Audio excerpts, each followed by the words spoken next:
West. Thank you, Madam Speaker. Just wanted you to know I'll be splitting my time today with the member from Disnethi, Mississippi, Churchill River. It's a sad day to be speaking here on behalf of the constituents of Saskatoon West.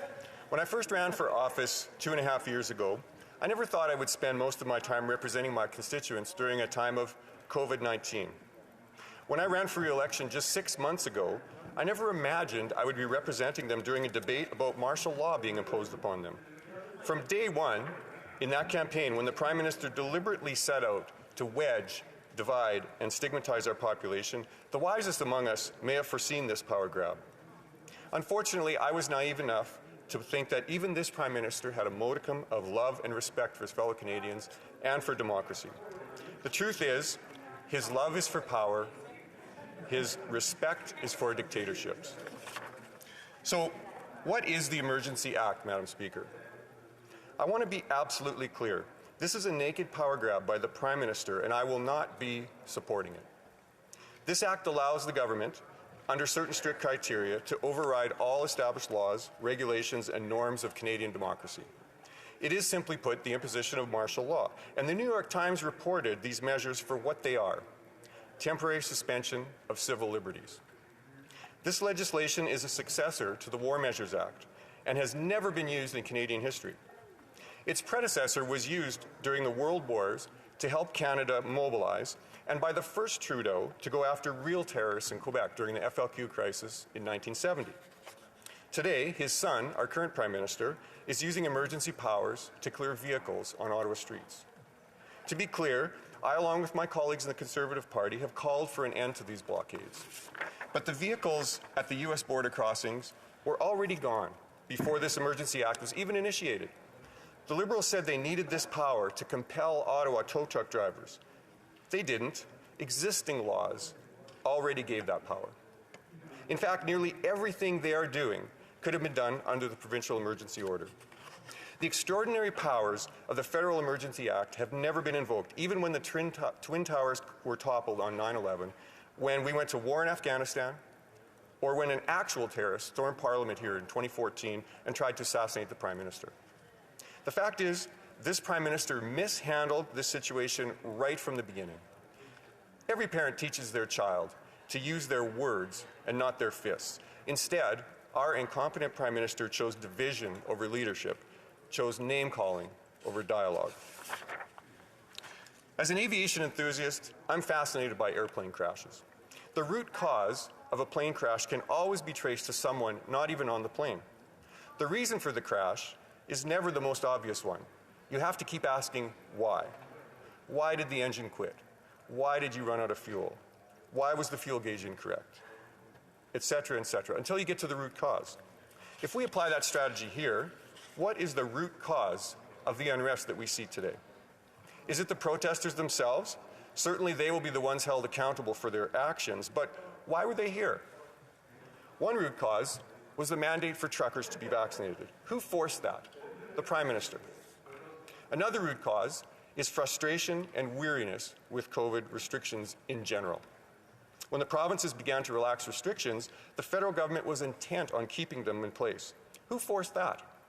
Again, the Prime Minister. In fact, time and time again, you can trace the root cause of this conflict right to the feet of the Prime Minister.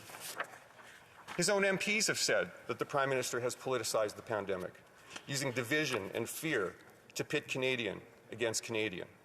We have neighbours snitching on neighbours, fully encouraged by the government. This Prime Minister desires division, and he depends on it to retain his political power. Conservatives, Madam Speaker, want to lead with dialogue and mutual respect. We know that a root cause of this conflict is the lack of a plan to move us past the COVID restrictions of the last 2 years. So, last Monday, there was a vote in this House of Commons on our Conservative motion to make a plan to end COVID-19 mandates and restrictions. The Liberals and their lackeys in the NDP voted it down. In this situation, it's the cheerleading of the NDP that is perhaps the most telling of all. The NDP, going back to its CCF roots in Saskatchewan, pretends to be the hero of the little guy, the working class. These last few weeks have finally discredited that myth. We know that many of the current NDP are self-proclaimed socialists. Just like our Prime Minister admires Communist China's basic dictatorship, today's NDP looks back in time at Lenin and Stalin and yearn for a return to those days. The whole philosophy of socialism, as written by Marx, was to put down dissent and seize power through violence. I read with great interest the tweet of former NDP Member of Parliament Sven Robinson. He was referring to the 1970 vote when the first Trudeau invoked these emergency powers. Sven said, quote, "The NDP caucus in 1970 under Tommy Douglas took a courageous and principled stand against the War Measures Act. Today's NDP under betrays that legacy and supports Liberals on the Emergencies Act. Shame. A very dangerous precedent is being set." End quote. Traditionally, the NDP has stood on the side of civil liberties and prevented governments from being granted sweeping powers. Today's NDP, not so much. Now, this won't come as a surprise to current NDP leadership, but this should be a wake-up call to all Canadians who support the NDP. The NDP is not the friend of democracy. Madam Speaker, I want to get to the heart of the matter. A leader skilled in dividing and stigmatizing is also skilled at distracting. Like a clever magician, our Prime Minister is having us look at downtown Ottawa while he works behind the scenes to carry out his true goal. What is that? Well, as they say, follow the money. The Finance Minister let slip this week that their real desire is to make some of the emergency measures permanently available to the government. And which measures was she referring to? Financial tools. Now, let's take a step back. All dictators want control. In our modern society, control is exercised through money. You can't do anything without money. Even exercising constitutional freedoms requires money. For example, freedom of speech might require a website, a pamphlet, an advertisement, etc., all of which require money. If you take away our money, you take away our freedoms. My parents grew up with cash. You could accumulate a pillowcase full of cash, put all that cash into a briefcase, and buy your neighbor's house by handing that briefcase over to him. In most of human history, that is how transactions were done, using shells, gold, cattle, etc. Today, if you show up with a briefcase full of money, you'll likely be arrested. Governments, through their central banks, want cash to be eliminated so they can control our money and therefore control us. And this plan was going very well until GoFundMe and cryptocurrencies showed up. These new payment methods have thrown a big monkey wrench into the wheels of government control, until now. What did the Finance Minister let slip this week? That they would take the overreaching powers of the Emergency Act regarding financial controls and make them permanent, particularly as they relate to crowdsourcing and cryptocurrencies. In other words, in a moment when Canadians are allowing the government to have absolute power, the government is using that opportunity to slip in some permanent changes. Now, I'm not a conspiracy theorist. I'm just making an observation, and I'm hoping that people pick up on this discussion and really pay attention. Madam Speaker, these emergency powers are significant. What are the people of Saskatoon West saying about this? Cora, in my riding, said, quote, "This language of hate and division needs to stop. Love and kindness is the only way forward.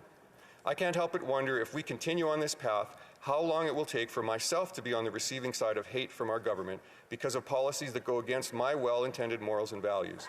It's only a matter of time, and I'm scared," end quote. Well, I'm scared too. Matthew said this, quote, "As a constituent of your riding, I just wanted to voice my extreme concern that the federal government of Canada has implemented this measure over a peaceful protest.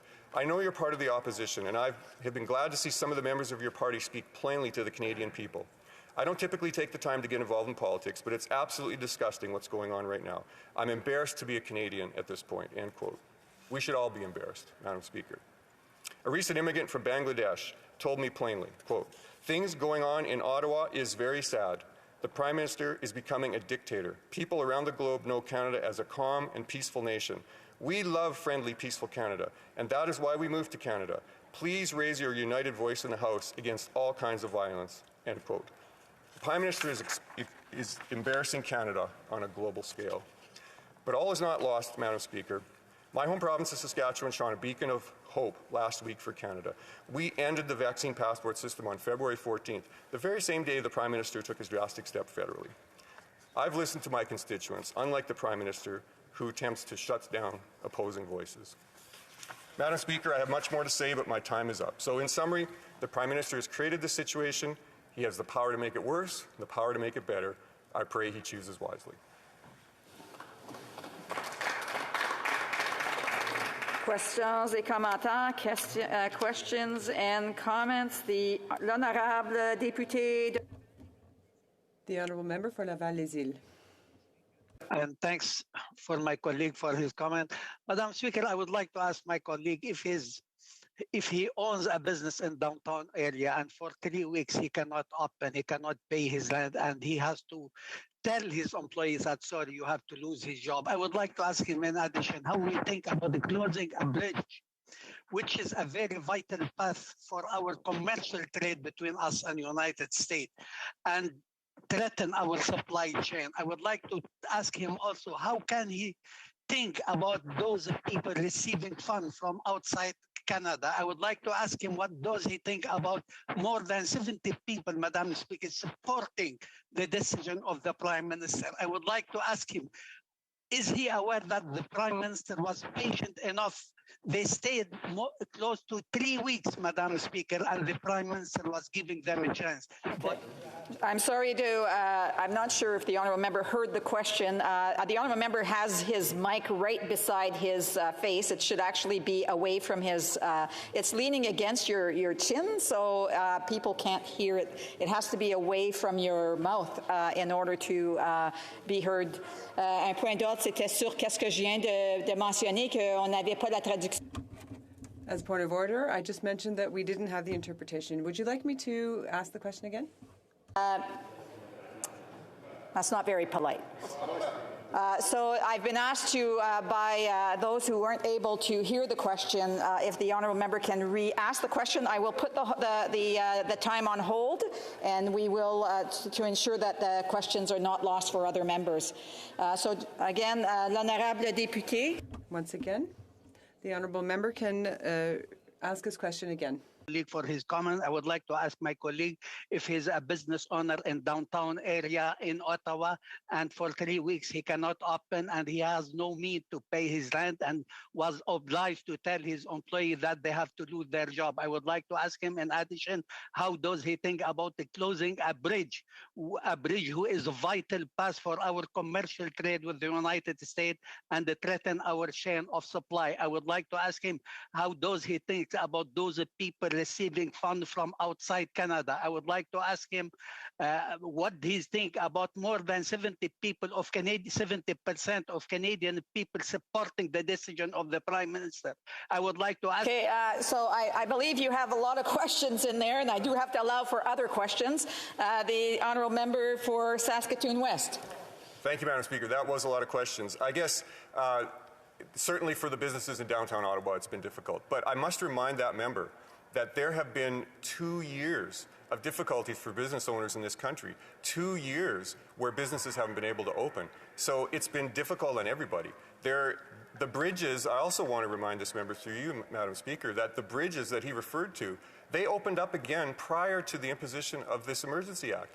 They were dealt with through the regular chain, the regular channels of the law system that we have in our country. So those were taken care of through regular laws. We didn't need the Emergency Act for that. Thank you. I'm going to ask that the clock be restarted, please, to 3 minutes. Questions and comments? The honourable member for La Pointe de l'Île. Yes, Madam Speaker. On a parlé, je suis d'accord avec mon... I agree with my colleague. The blockades had already been lifted practically everywhere else before the emergency measures were invoked. So I would like to hear about the consequences, more about the consequences for imposing these emergency measures when they are not actually necessary. Thank you, Madam Speaker. Significant consequences, and particularly I want to highlight the people that I've been talking to. For example, there was an older lady that called my office in tears because she had donated a small amount of money to the convoy, and she was now worried that her bank accounts would be frozen. There are businesses whose bank accounts are now frozen because of the imposition of this Emergencies Act. This is having very significant financial implications on individuals and businesses right across the country, and we need to be very, very concerned about that. Questions and comments? The honourable member for Nanaimo Ladysmith. No, sorry, Cowichan, Malahat, Langford. Yes, thank you, Madam Speaker. You know, I'm just completely astounded by how far the Conservatives, as the self-proclaimed party of law and order, have actually fallen. I mean, some members of that caucus are openly peddling conspiracy theories. They are turning a blind eye to extremists in their midst. I guess my question to him, Madam Speaker, is we had the Ottawa Police Services say that the Emergencies Act was necessary for them to take action. And Conservative Premier Doug Ford urged that this Emergencies Act be invoked. So my question, Madam Speaker, does the Conservative Party of Canada disagree with those two institutions? Thank you. The honourable member Saskatoon West. Thank you, Madam Speaker, and thanks for the question. You know, if Ottawa has an incompetent mayor and couldn't get the job done, I don't think it's incumbent upon the federal government to take a sledgehammer with an emergency act and come in and try to fix that problem. That is a problem for the city of Ottawa. And if the city of Ottawa couldn't handle it, then the province could step in. The laws were currently in place, could get this job done. And so I just think it is completely unnecessary to do this to cover the incompetence of a local city council. Resuming